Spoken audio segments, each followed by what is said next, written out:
you're having a great day. So today, actually yesterday, I went through and I pinched all of my snapdragons except for this tray. So this tray is just a little bit smaller, as you can see over here. They're a lot smaller. I planted them later. But I thought it'd be cool to do a video on pinching them and just showing you what I'm doing, and then maybe just tell you why we pinch.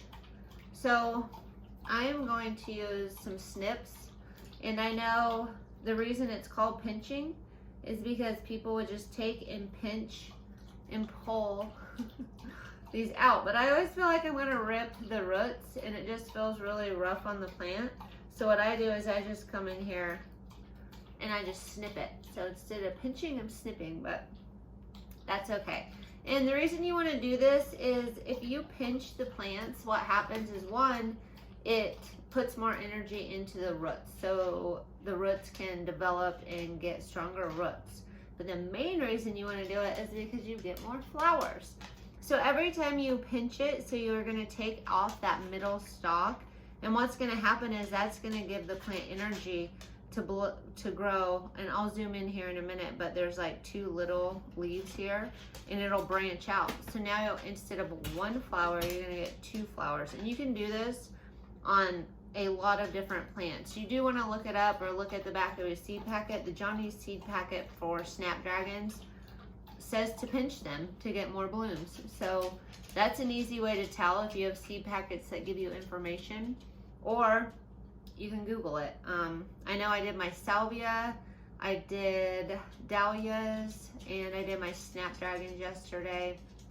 And I even think I did a few of the yarrow. Some of the yarrow looks different, so you can't do it. And then some of my yarrow, I was able to do it. And then I Googled it, and it was like, you can do yarrow. So there must be different varieties where you can and other varieties where you can't.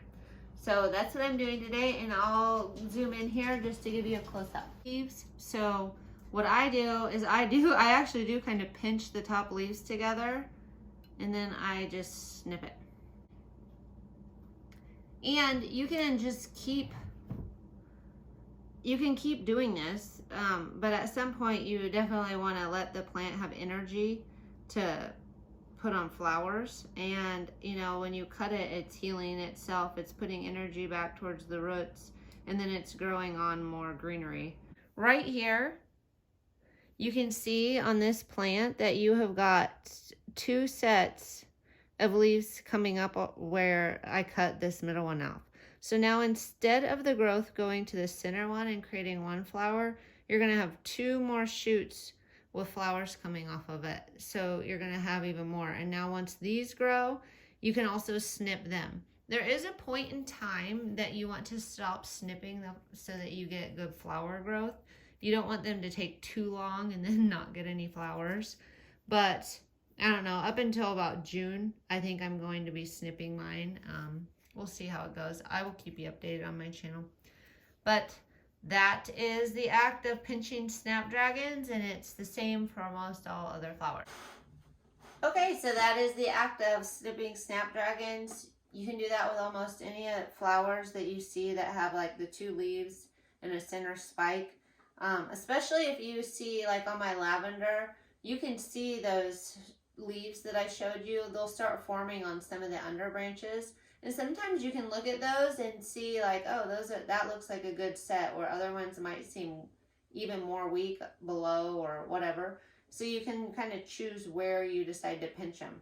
Now mine, I pretty much just pinched off the top, but say your snapdragons were a lot bigger, you could you could pinch off a pretty good chunk of them and then go down to where you see like 2 leaves coming out.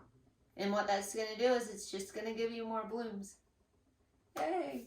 If you enjoyed this video, please like and subscribe and check the bell to get notifications.